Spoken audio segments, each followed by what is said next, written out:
خیر مقدم ہے آپ کا ہمارے یوٹیوب چینل آپ کی سوچ پر۔ میں محمد اقبال۔ کتاب کا نام وائس آف فریڈم، تحریر محمد اقبال، پیشکش آپ کی سوچ چینل۔ جب قید و بند کی صحبتیں حرف آغاز ہوں اور سچائی کا پرچم جھوٹ کی آندھیوں میں بھی لہراتا رہے، جب علم، شجاعت اور قربانی ایک شخصیت میں جمع ہو جائیں تو تاریخ اسے صرف ایک رہنما نہیں، ایک مشعل راہ بنا دیتی ہے۔ یہ آواز ہے اس مرد مجاہد کی جس نے ہندوستان کی آزادی کو صرف ایک خواب نہیں، ایک مقصد بنا کر جیا۔ یہ داستان ہے اس عالم، مفکر اور آزادی کے سپاہی کی جسے دنیا مولانا ابوالکلام آزاد کے نام سے جانتی ہے۔ آئیے پہلے مولانا ابوالکلام آزاد سے متعلق ایک دلچسپ واقعہ سنتے ہیں۔ یہ اس وقت کی بات ہے جب مولانا ابوالکلام آزاد انگریزوں کے خلاف الہلال اخبار نکال رہے تھے اور انگریز حکومت ان کی تحریروں سے سخت نالاں تھی۔ ایک دن مولانا کو عدالت میں طلب کیا گیا۔ الزام یہ تھا کہ وہ اپنی تحریروں سے حکومت برطانیہ کے خلاف نفرت پھیلا رہے ہیں۔ عدالت میں انگریز جج نے پوچھا، مولانا آپ جانتے ہیں کہ آپ کی تحریریں بغاوت کے زمرے میں آتی ہیں، آپ حکومت کے خلاف لوگوں کو اکسا رہے ہیں۔ مولانا نے پرسکون لہجے میں کہا، میں لوگوں کو صرف یہ بتا رہا ہوں کہ غلامی ایک لعنت ہے اور آزادی انسان کا بنیادی حق ہے۔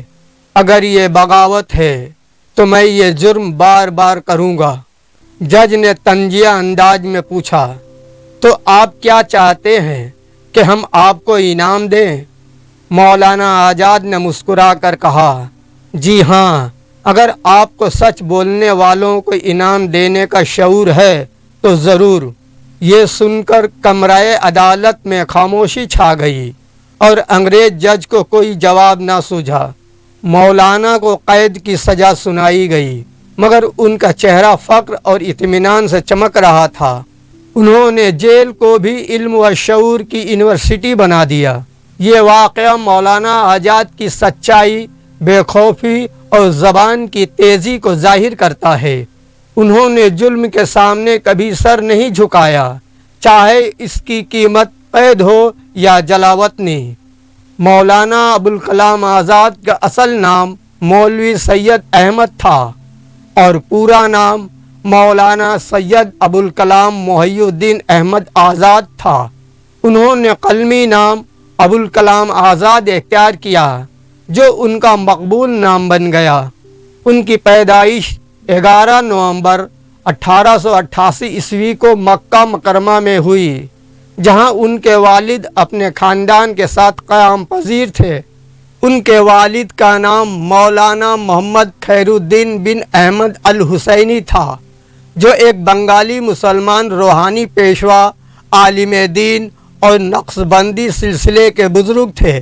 وہ ہندوستان سے ہجرت کر کے مکہ مکرمہ چلے گئے تھے اور وہیں درس و تدریس کا سلسلہ جاری رکھا۔ مولانا آزاد کی والدہ کا تعلق عرب سے تھا اور ان کی والدہ ایک نہایت مذہبی اور نیک عورت تھیں۔ والد کی سخت تربیت اور ماں کی شفقت نے ان کے بچپن کو علم و ادب کا محور بنا دیا۔ ان کا بچپن مکہ میں ہی گزرا مگر 1898 عیسوی میں ان کا خاندان واپس کلکتہ آ گیا۔ یہاں سے ان کی علمی و سیاسی زندگی کا آغاز ہوا۔ مولانا ابوالکلام آزاد نے رسمی اسکول میں تعلیم حاصل نہیں کی۔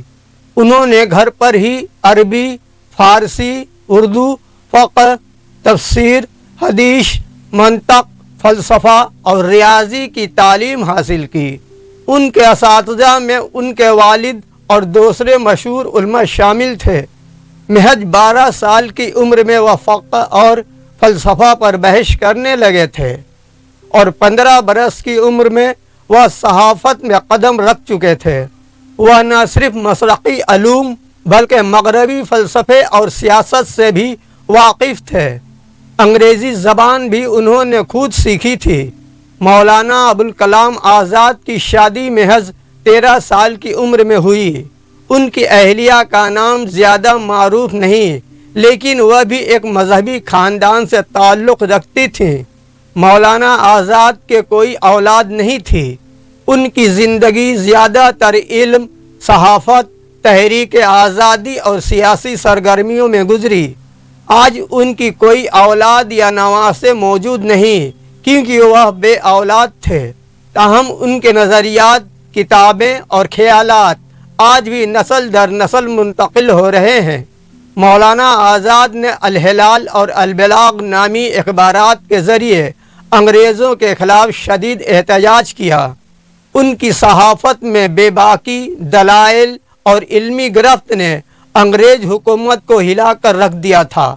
اسی وجہ سے ان کے اخبارات کو بارہا بند کیا گیا اور انہیں قید و بند کی صحبتیں جھیلنی پڑی۔ آزاد نے ایک نیا جریدہ البلاغ شروع کیا، جس پر بھی 1916 عیسوی میں defence of India regulations act کے تحت پابندی لگا دی گئی اور ان کو گرفتار کر لیا گیا۔ وہ صرف صحافی نہیں بلکہ انقلاب کے معمار تھے۔ مولانا آزاد خالص مذہبی بنیادوں پر سیاست میں داخل نہیں ہوئے، بلکہ ان کا نظریہ تھا کہ مذہب اور قوم پرستی الگ الگ وجود رکھتے ہیں، مگر دونوں میں ہم آہنگی ممکن ہے۔ انہوں نے ہمیشہ ہندو مسلم اتحاد کی بات کی۔ وہ 1920 عیسوی میں خلافت تحریک سے جڑے اور پھر کانگریس کے ذریعے آزادی کی لڑائی میں شامل ہوئے۔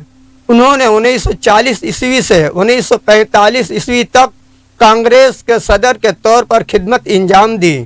اسی دوران انگریزوں کے خلاف ملک گیر احتجاج، عدم تعاون اور ستیہ گرہ جیسی تحریکیں چلیں، جن میں ان کا اہم کردار تھا۔ ہندوستان کی آزادی کے بعد مولانا ابوالکلام آزاد کو ملک کا پہلا وزیر تعلیم مقرر کیا گیا۔ انہوں نے تعلیمی اداروں کی بنیاد رکھی۔ University grants commission, Indian institute of technology, Sahitya Akademi, Lalit Kala Akademi, Sangeet Natak academy. ان کا قول تھا، تعلیم ایک ایسا زیور ہے جو ہر انسان کے لیے لازم ہے اور قوم کی ترقی کا پہلا زینہ ہے۔ مولانا آزاد کا ایمان تھا کہ ہندوستان سب کا ہے، نہ یہ صرف ہندوؤں کا ہے نہ مسلمانوں کا۔ انہوں نے قیام پاکستان کی مخالفت کی اور کہا، اگر مسلمانان ہند پاکستان چلے جائیں گے تو ہندوستان میں اسلام کی علمی و فکری بنیادیں کمزور ہو جائیں گی۔ انہوں نے قرآن کی تفسیر ترجمان القرآن لکھی، جو ان کی فکری گہرائی اور روحانی بصیرت کا شاہکار ہے۔ وہ مذہب کو تفرقے کا ذریعہ نہیں بلکہ اتحاد کا وسیلہ مانتے تھے۔ مولانا آزاد نے اپنی ساری زندگی ہندوستان اور اس کی یکجہتی کے لیے وقف کر دی۔ ان کا انتقال صرف 69 سال کی عمر میں 22 فروری 1958 عیسوی کو دہلی میں ہوا۔ ان کی موت کی وجہ دل کا دورہ بتائی گئی۔ مولانا ابوالکلام آزاد کو دہلی کے مرکزی مقام جامع مسجد کے نزدیک دفن کیا گیا۔ آج ان کی قبر کو آزاد میدان کے نام سے جانا جاتا ہے۔ یہ ایک قومی یادگار ہے جہاں ہر سال آزادی کے موقع پر لوگ خراج عقیدت پیش کرتے ہیں۔ مولانا آزاد تو اس دنیا سے رخصت ہو چکے ہیں، مگر ان کی فکر، ان کی قربانیاں اور ان کی تعلیمات آج بھی زندہ ہیں۔ وہ نہ صرف ہندوستان کے لیے بلکہ پوری انسانیت کے لیے ایک رہبر، معلم اور رہنما تھے۔ ان کے یہ الفاظ آج بھی دلوں کو جھنجھوڑ دیتے ہیں۔ ہم طوفانوں میں چراغ جلاتے رہے، ان چراغوں سے نسلیں روشن ہوئیں۔